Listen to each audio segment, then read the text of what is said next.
N9 news కి స్వాగతం. Bulletin ముందుగా హెడ్లైన్స్ చూద్దాం. బీసీ సంక్షేమానికి బీఆర్ఎస్ కట్టుబడి ఉంది. బీఆర్ఎస్ వర్కింగ్ ప్రెసిడెంట్ కేటీఆర్ వెల్లడి.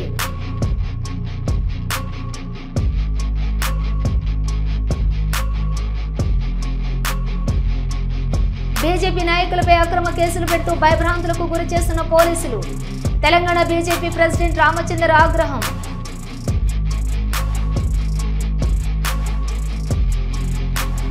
ప్రపంచ ప్రఖ్యాత సాఫ్ట్వేర్ గూగుల్తో మల్లారెడ్డి గ్రూప్ ఆఫ్ ఇన్స్టిట్యూషన్స్ భాగస్వామ్యం.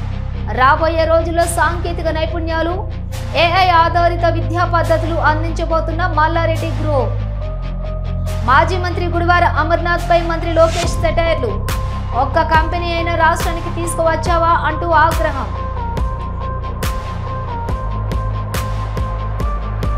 నేడు ఏపీజే అబ్దుల్ కలాం జయంతి. వైఎస్ఆర్సీపీ కేంద్ర కార్యాలయంలోని నివాళులు అర్పించిన వైసీపీ నాయకులు.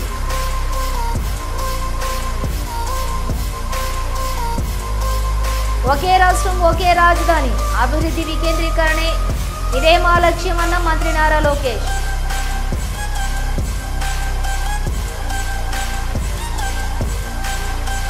జూబ్లీహిల్స్ ఉప ఎన్నికలకు బీఆర్ఎస్ పార్టీ అభ్యర్థి మాగంటి సునీత నామినేషన్ దాఖలు చేశారు.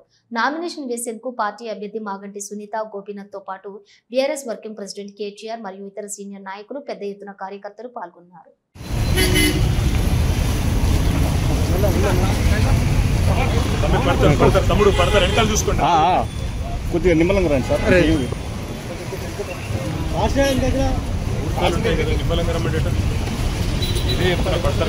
పడతారే పక్క సైడ్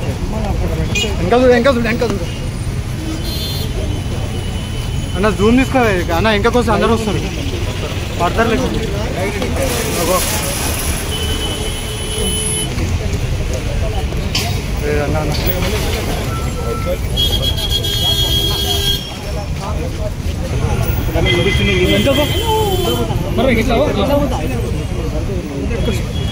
వెళ్ళిపో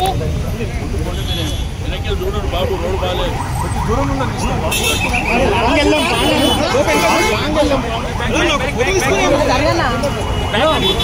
ఆగుతాను సార్.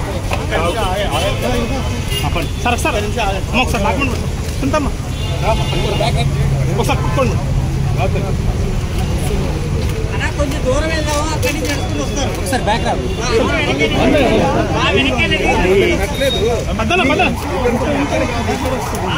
చలో చలో.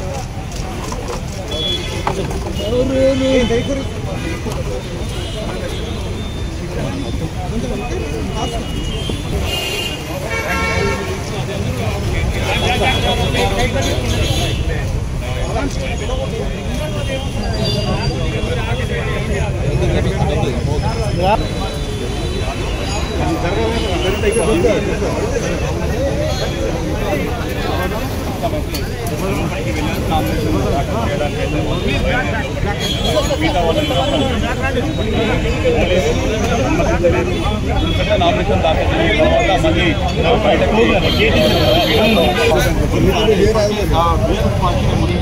నామినేషన్ దాఖలు చేసిన పార్టీ అభ్యర్థిని ప్రకటించినప్పుడు కూడా వాళ్ళు ఏదైతే నామినేషన్ వేసిందని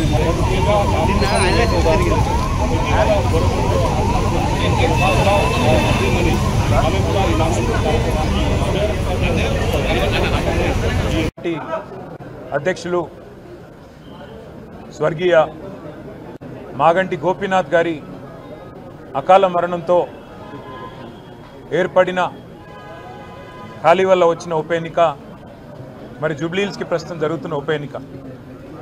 గోపీనాథ్ గారు 3 సార్లు శాసనసభ్యుడిగా జూబ్లీహిల్స్ నియోజకవర్గంలోని పేదలకి, జూబ్లీహిల్స్ నియోజకవర్గంలోని ప్రతి వర్గానికి విశేషమైన సేవలు అందించిన నాయకుడు. హైదరాబాద్ నగరంలో బీఆర్ఎస్ పార్టీ యొక్క విస్తృతికి ఇక్కడ మరి ప్రతి నియోజకవర్గంలో కూడా ఒక్కటి కూడా తప్పకుండా అన్ని నియోజకవర్గాల్లో పార్టీ గెలుపొందింది అంటే దానిలో కూడా వారి పాత్ర చాలా గణనీయమైనది. తెలంగాణలో పోలీస్ రాజ్యం నడుస్తుందని బీజేపీ నాయకులపై అక్రమ కేసులు పెడుతూ భయభ్రాంతులకు గురిచేస్తున్నారని బీజేపీ రాష్ట్ర అధ్యక్షులు రామచంద్రరావు ఆరోపించారు. కొంతమంది కాంగ్రెస్ ఎమ్మెల్యేలు బీజేపీ నాయకులపై, కార్యకర్తలపై తప్పుడు కేసులు పెట్టిస్తున్నారని ఆగ్రహం వ్యక్తం చేశారు. బీజేపీతో పెట్టుకుంటే కాంగ్రెస్ తగిన మూల్యం చెల్లించక తప్పదన్నారు.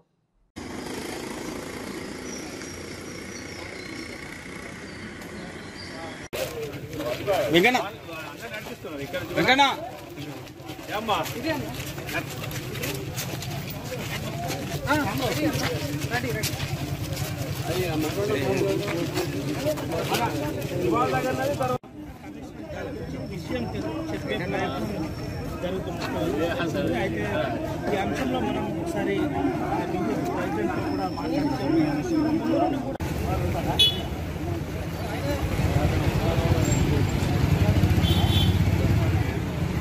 మాట్లాడుతూ ఆధారం బాగేదా ఆధారం ఉచ్చారం మీకు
ఈరోజు మంచిర్యాల జిల్లాలో వేనేపల్లి మండల్ ప్రెసిడెంట్ అయినటువంటి మా మండల అధ్యక్షుడు ఏటా మధుకర్ గారు మొన్న ఆత్మహత్య చేసుకుని ఆ ఒక మరణంతో వారి కుటుంబమే కాకుండా కార్యకర్తలందరూ కూడా ఈరోజు దిగ్భ్రాంతితో ఉన్నారు. ఇక్కడ నిన్న సంజయ్ గారు వచ్చిన తర్వాత మరి నేను ఢిల్లీలో ఉండే వాటిని రాలిపోయాను. మరి సంజయ్ గారు వచ్చి వారి యొక్క కుటుంబాన్ని పరామర్శించి ఈరోజు నేను రావడం జరిగింది. మరి ఆ కుటుంబాన్ని చూస్తూ ఉంటే వాళ్ళతో మేము మాట్లాడే సందర్భంగా అక్కడ వాళ్ళు చెప్పినటువంటి కొన్ని విషయాలు నిజంగా అది పెద్ద ఎత్తున అధికార దుర్వినియోగము కాంగ్రెస్ పార్టీ నాయకులు చేస్తున్న విషయాన్ని మనకు అక్కడ బయటపడ్డది. కాంగ్రెస్ నాయకులు అటు చిన్న ఎంపీపీ, ఎక్స్ఎంపీపీ, ఎక్స్ఎంపీటీసీ, జెడ్పీటీసీలతో సహా ఎమ్మెల్యేల దాకా పోలీసులని వారి యొక్క రాజకీయ ప్రయోగం కోసము మా బీజేపీ కార్యకర్తలపై అఘాత్యాలు చేస్తున్నారు. వేనేపల్లిలో తప్పకుండా భారతీయ జనతా పార్టీ గెలుస్తుందని చెప్పేసి కూడా మన ప్రజలు అనుకున్న సమయంలో కాంగ్రెస్ సంబంధించినటువంటి 4 నాయకులు అతన్ని బెదిరించి తన మీద తప్పుడు కేసు పెడతా అని చెప్పేసి, తన మీద అట్రాసిటీ కేసు పెట్టిస్తా అని చెప్పేసి బెదిరింపులతో అక్కడ ఉన్న స్థానిక పోలీసు అధికారులు కూడా వాళ్లకు మద్దతు పలికి భయపెట్టించి చంపేస్తామని చెప్పేసి, లేకుండా నువ్వు చావు అని చెప్పేసి అటువంటి భాషతోని అతన్ని పోలీస్ స్టేషన్ రమ్మంటే భయానికి పోక అతను ఆత్మహత్య చేసుకున్నటువంటి విషయాలు బయటపడ్డాయి. Hyderabad Chikkadpally city central library దగ్గర ఉద్రిక్తత వాతావరణం నెలకొంది. గ్రూప్ 1 పరీక్షల్లో అవకతవకలు, నిరుద్యోగ సమస్యపై చర్చించేందుకు తెలంగాణ జాగృతి అధ్యక్షులు కవిత అక్కడకు వెళ్లారు. అయితే లైబ్రరీలోకి అనుమతి లేదంటూ కవితను పోలీసులు అడ్డుకోవడంతో ఉద్రిక్తత చోటు చేసుకుంది.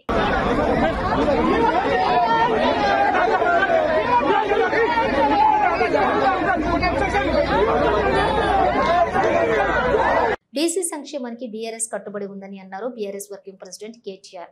2004లోనే కేసీఆర్ బీసీ సంక్షేమ నాయకుడు కృష్ణయ్యని నాటి ప్రధాని వద్దకు తీసుకువెళ్లారని గుర్తు చేశారు కేటీఆర్. సునాచారి గారు, శ్రీనివాస్ గౌడ్ గారు, శ్రీనివాస్ యాదవ్ గారు, కమలాకరణ్ గారు, ఇంకా వేదికపైన ఆసీనులైన పెద్దలందరికీ, అదేవిధంగా ముందున్న పాత్రికేయ మిత్రులందరికీ నమస్కారం. మన జరిగిన శాసనసభ సమావేశాల్లో చాలా స్పష్టంగా మా పార్టీ విధానాన్ని మొత్తం రాష్ట్ర ప్రజల ముందు పెట్టడం జరిగింది. అందులో 3-4 విషయాలు ఇప్పుడు శ్రీనివాస్ యాదవ్ గారు కూడా ప్రత్యేకంగా ప్రస్తావించినారు.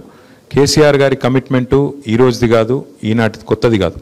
2004లో కృష్ణయ్య గారినే స్వయంగా తీసుకొని ప్రధానమంత్రి గారి దగ్గర పోయి డిసెంబర్ 17, 2004 ఆనాడు కేంద్ర కేబినెట్ మంత్రిగా జాతీయ బీసీ సంక్షేమ సంఘం అధ్యక్షుడిగా కృష్ణయ్య గారిని వారి బృందాన్ని మొత్తాన్ని తీసుకొని పోయి ఆ రోజు ప్రధానమంత్రి గారికి చెప్పిన విషయాలు 3 వారికి గుర్తుండాలి.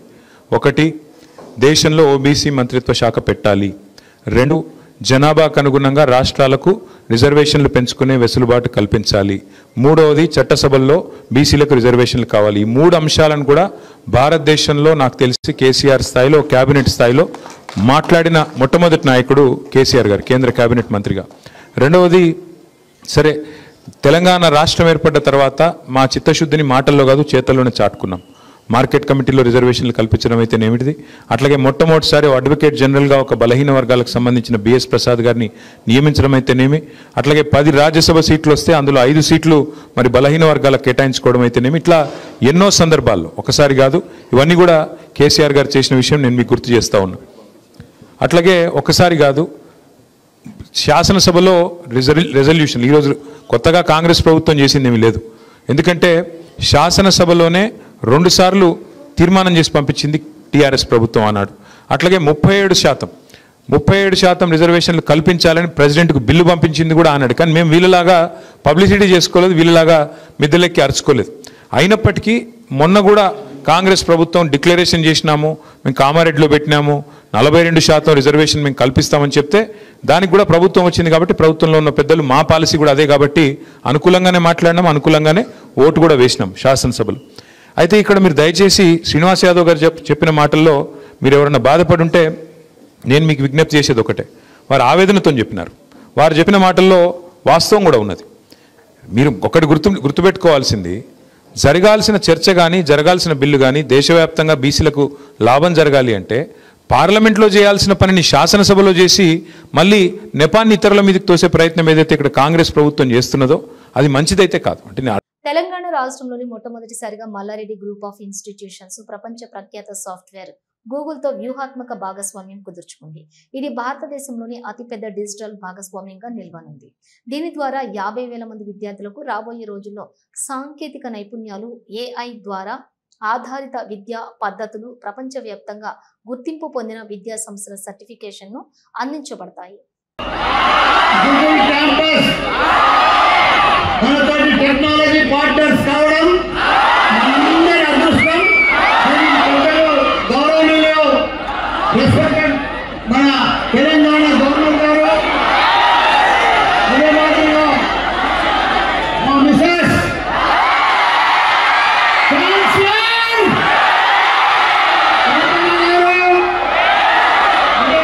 Google head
Hanumakonda Narsampet MLA Dunthi Madhavareddy తల్లి కాంతమ్మ పెద్ద కర్మకు ముఖ్యమంత్రి రేవంత్ రెడ్డి హాజరయ్యారు.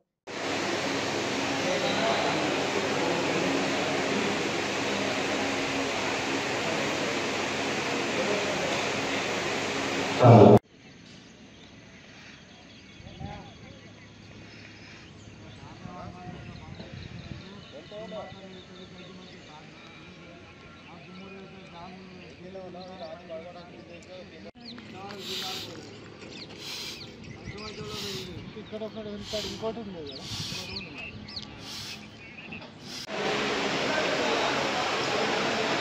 డాగ్ రావాలి.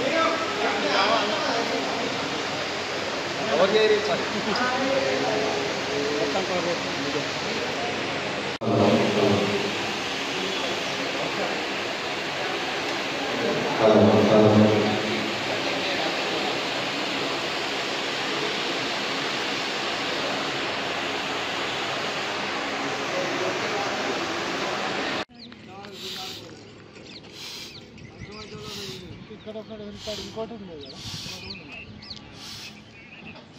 సిఐఎస్ ప్రమోషన్లో యూనివర్సిటీకి సంబంధించిన 48 మంది అధ్యాపకులకు తీవ్ర అన్యాయం జరిగిందని ఉస్మానియా యూనివర్సిటీ టీచర్స్ అసోసియేషన్ ప్రతినిధులు తీవ్రంగా మండిపడ్డారు. తమకు జరిగిన అన్యాయాన్ని నిరసిస్తూ అధ్యాపకులు ఉస్మానియా యూనివర్సిటీ ఆర్ట్స్ కాలేజ్ నుండి అడ్మినిస్ట్రేషన్స్ బిల్డింగ్ వరకు ర్యాలీ నిర్వహించి రిజిస్ట్రార్కు వినతి పత్రం సమర్పించారు. న్యాయబద్ధమైన కోరికను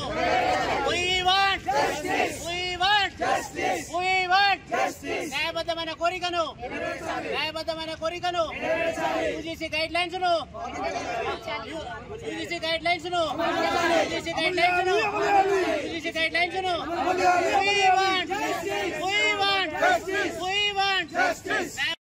అర్హత గల 48 మంది అధ్యాపకులను రిజెక్ట్ చేయడం జరిగింది. అయితే ఇక్కడ రిజెక్ట్ చేయడానికి కారణాలు ఏమని చెప్తున్నారంటే ప్రతిభా నైపుణ్యం అని అంటున్నారు. మళ్ళీ ప్రతిభా నైపుణ్యము కొలమానం ఏంటి, మళ్ళీ వీసీ గారు ఏ కొలమానంతో రిజెక్షన్స్ చేయడం జరిగింది అనేది ఆన్సర్ చేయాల్సిన అంశం ఇక్కడ. తర్వాత ఈ మొన్న ఎన్ఐఆర్ఎఫ్ ర్యాంకింగ్ వచ్చింది. ఆ ర్యాంకింగ్ లో కూడా ఈ అధ్యాపకుల కాంట్రిబ్యూషన్ లేనిదే ర్యాంక్ వచ్చే అవకాశం లేదు. సో 48 మందిలో చాలా మంది మంచి రీసెర్చర్స్ ఉన్నారు, మంచి టీచర్స్ ఉన్నారు. మళ్ళీ వీళ్ళందరినీ రిజెక్ట్ చేసి యూనివర్సిటీని ఏ దిశలో తీసుకుపోదాం అని మన వైస్ ఛాన్సలర్ గారు ఆలోచిస్తారో చెప్పాల్సిన అవసరం ఉంది. తర్వాత ఇంతకు ముందే చెప్పినట్టు కలీం అనే ఒక అధ్యాపకుడు ఉన్నాడు. ఆయనకు నేచర్ లో కూడా ఈరోజు పేపర్ పబ్లిష్ అయింది. సో అట్లాంటి అధ్యాపకులను రిజెక్ట్ చేయడము, బెస్ట్ టీచర్ అవార్డు వచ్చిన అధ్యాపకాలని రిజెక్ట్ చేయడము, బెస్ట్ రీసెర్చర్ అవార్డు వచ్చిన వాళ్ళని రిజెక్ట్ చేయడము ఎంతవరకు సమంజసం? తర్వాత ఇక్కడ ఈ ఇంటర్వ్యూస్ లో ఏమవుతుందంటే జనరల్ గా మినిట్స్ రికార్డ్ చేయాలి. ఒకసారి రిజెక్ట్ చేసినప్పుడు ఆ రిజెక్షన్ గురించి మినిట్స్ రికార్డ్ చేయాలా, రికార్డ్ చేసి వాళ్ళని ఎందుకు రిజెక్ట్ చేశామని చెప్పాల్సిన అవసరం ఉంటుంది. అయితే మన వైస్ ఛాన్సలర్ గారు మళ్ళీ మినిట్స్ రికార్డ్ చేసిన దాఖలాలు ఏమి కనిపించట్లేదు. ఒకవేళ రికార్డ్ చేసి ఉంటే ఆయన ఆ రికార్డ్ చేసిన మినిట్స్ ను అధ్యాపకులు ఎందుకు రిజెక్ట్ చేశారు అనేది అధ్యాపకులు ఇవ్వాల్సిన అవసరం ఉంది. కాబట్టి వెంటనే ఇవ్వాల్సిందిగా మేము డిమాండ్ చేస్తున్నాం. నేను ప్రొఫెసర్ మనోహర్, ప్రెసిడెంట్ అవుటా. తర్వాత ఇంకోటి ఏంటంటే యూజీసీ నిబంధనల ప్రకారం ఏంటంటే బీఓఎస్ పంపించిన లిస్టులకు వెళ్ళి ముగ్గురిని తీసుకోవాలి. అయితే ఆ విధంగా కూడా చేయలేదు. ఇదేంటంటే ఒకసారి ఏమవుతుందంటే ఇనీషియల్ గా హెడ్ బీఓఎస్ అప్లికేషన్ స్క్రీన్ చేశాక హెడ్ తర్వాత ఎక్స్టర్నల్ ఎగ్జామినర్ తర్వాత డీని స్క్రీన్ చేశాక ఇంటర్వ్యూకి పిలవడం జరుగుతుంది. సో ఒకసారి ఇంటర్వ్యూకి వచ్చిందంటే జస్ట్ ఇది వ్యాలిడేషన్. ఇంటర్వ్యూకి ఒక 20 మార్కులే ఉంటాయి. అయితే ఆ 20 మార్కులను దృష్టిలో పెట్టుకుని ఇంతమంది అధ్యాపకులను ఫెయిల్ చేయడం అనేది ఇప్పటిదాకా యూనివర్సిటీ చరిత్రలో ఎప్పుడు జరగలేదు. మరి ఏం చూసుకొని ఫెయిల్ చేయడం జరుగుతుందో తెలియదు. అంటే ఈ ఫెయిల్ చేయడం వల్ల ఏం సిగ్నల్స్ వీసీ గారు బయటికి పంపదలుచుకున్నారో ఆన్సర్ చేయాల్సిన అవసరం ఉంది. ఏమన్నంటే అవుటా చేస్తుందంటారు కానీ అవుటా అని కాదు, ఇక్కడ చేస్తుంది ఎవరు? రిజెక్ట్ చేసింది మీరు కాబట్టి మేము పోరాడాల్సిన అవసరం వస్తుంది. అదర్వైజ్ మేము ఇక్కడ రావాల్సిన అవసరం లేదు. కాబట్టి మేము వీసీ గారిని డిమాండ్ చేసేది ఏంటంటే ఇదంతా రివ్యూ చేసి మళ్ళీ అర్హత కలిగిన అధ్యాపకులకు అందరికీ ప్రమోషన్ ఇవ్వాల్సిందిగా డిమాండ్ చేస్తున్నాం. ఆల్రెడీ నిన్న చెప్పినట్టుగా ఆయన బుల్లెట్ ఫైర్ చేసింది కాబట్టి ఇప్పుడు బాల్ మోస్ట్లీ ప్రభుత్వం కోర్టులో ఉంటుంది. ప్రభుత్వం ఒక నిజ నిర్ధారణ కమిటీని ఏర్పాటు చేసి ఈ కమిటీ ద్వారా వీళ్ళ గురించి తెలుసుకొని మళ్ళీ వీళ్ళ ప్రమోషన్ రివైవ్ చేసి ప్రమోషన్ ఇవ్వాల్సిందిగా అవుటా తరఫున మేము డిమాండ్ చేస్తాం. నల్లగొండ జిల్లా చిట్యాల మండలం ఏపూర్ గ్రామంలో పత్తి రైతులు మోసం చేస్తున్న దళారులను పత్తి తూకం వేస్తున్నప్పుడు అనుమానం రావడంతో రెడ్ హ్యాండెడ్ గా పట్టుకున్న రైతులు వారిని గ్రామ పంచాయతీ ఆఫీసులో బంధించారు. ప్యాంట్ ఎందుకు పెట్టి ఫస్ట్ మీరు జారుతుంది నీకు అవసరం లేదు ఆగన్నప్పుడు నీకు అవసరం లేదు కాక నీకు అవసరం లేదు పక్క కూడా నువ్వు జోక్తో నువ్వు నీకు అవసరం లేదు రెండు సేమ్ వచ్చినాయి పాటలు జోకినప్పుడు 99 జోకిరు ఇప్పుడు పాటలు సేమ్ ఉన్నాయి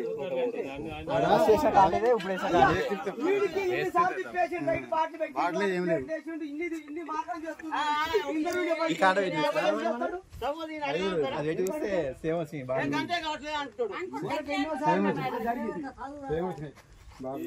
కోసం ఆగే ఇబ్బంది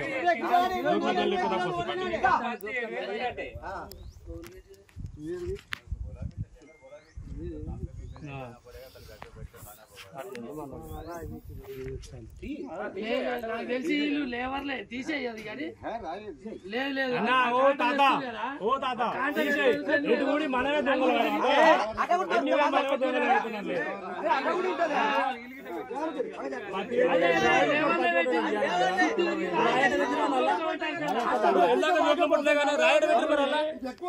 రాయట్ వచ్చింది పెద్ద మోసంగా మరి ఇప్పుడేం తెచ్చుకుంది అట్టే రాయి మీరు తెచ్చినమా రాయట్ వెళ్ళిందా మళ్ళీ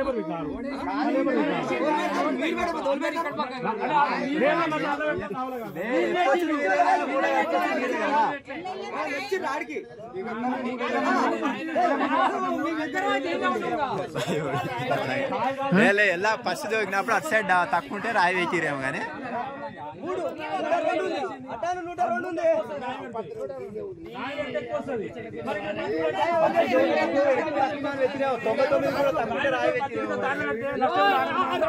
రాయి చేసినాక 99 ఉందా పత్తి కూడా పెట్టొచ్చు పత్తి కూడా పెట్టొచ్చు మరి అట్లే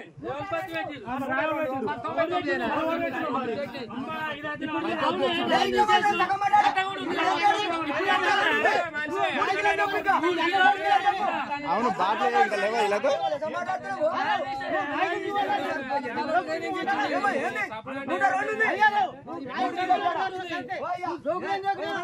కింటలో ఉన్నాయి బాగా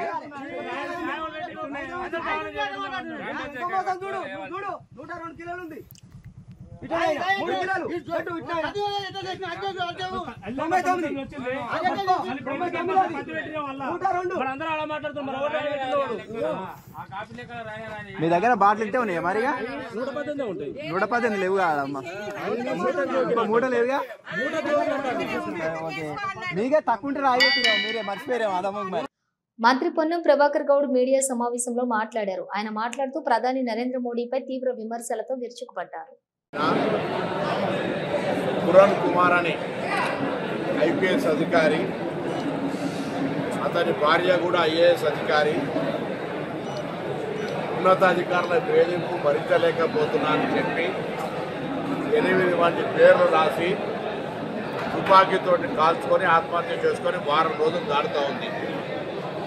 అటు భారత ప్రభుత్వం నరేంద్ర మోడీ గారు కానీ అటు అక్కడి రాష్ట్ర ప్రభుత్వం కానీ కంటి తుడుపు చర్యగా డీజీపీని తొలగించడం తప్ప ఎటువంటి చర్యలు తీసుకోని కారణంగా మృతుడి భార్య ఐఏఎస్ అధికారి ఎటువంటి దహన సంస్కారాలు చేయమని 8 రోజులుగా చనిపోయినటువంటి డెడ్ బాడీతోటి మార్చి రూమ్లోనే ఉంచి ప్రభుత్వాన్ని డిమాండ్ చేస్తూ ఉంది.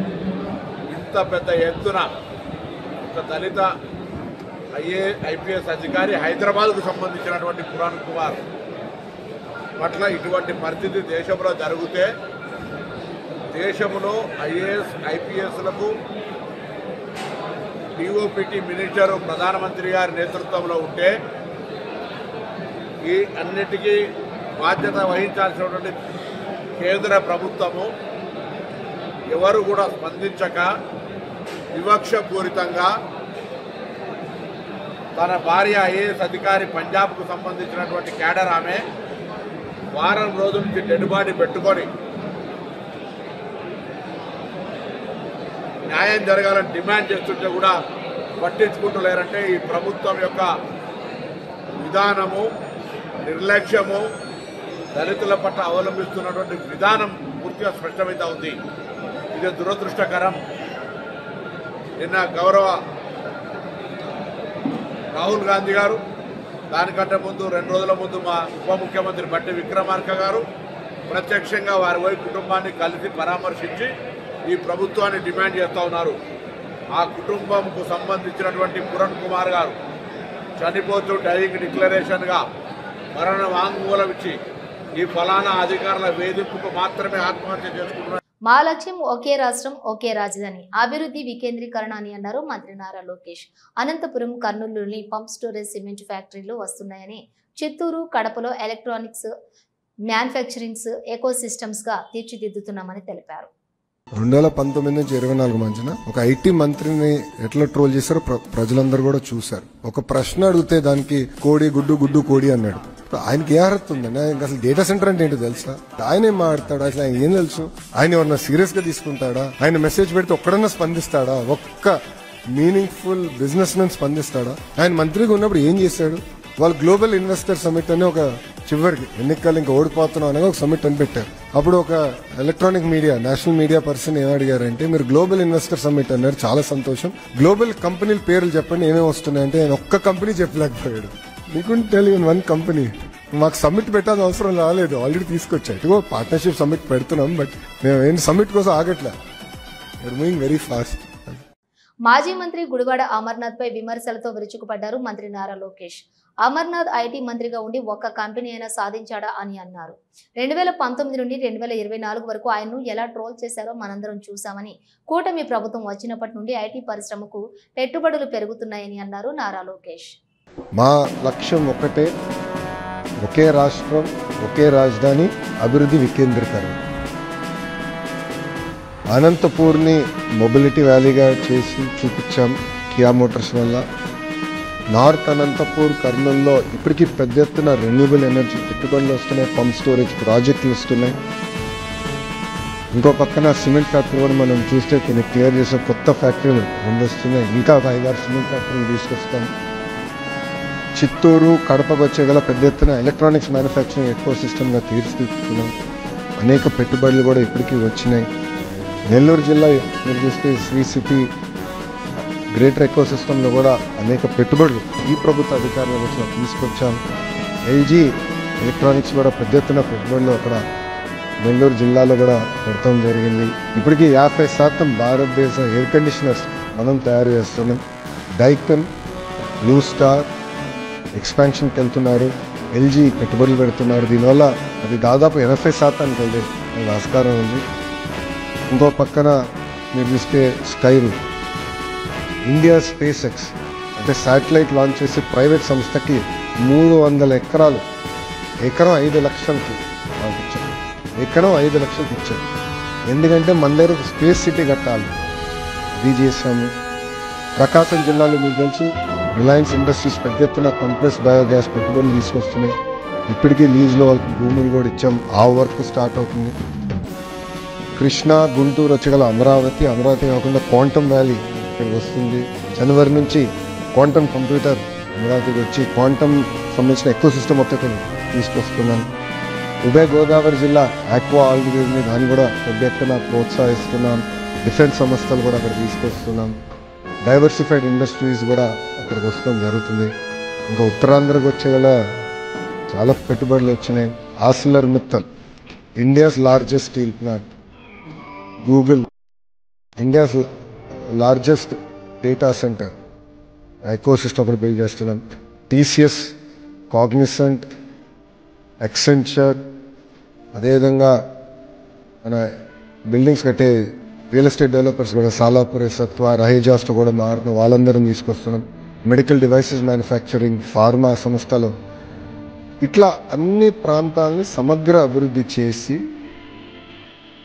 ఆంధ్ర రాష్ట్రాన్ని $2.4 ట్రిలియన్ ఎకానమీ చేయాలనే లక్ష్యంతో ఆంధ్ర రాష్ట్ర ప్రభుత్వం పనిచేస్తుంది. ఇవి బులెటిన్ విశేషాలు. మరో బులెటిన్తో మళ్ళీ కలుద్దాం. అంతవరకు చూస్తూనే ఉండండి న్యూస్.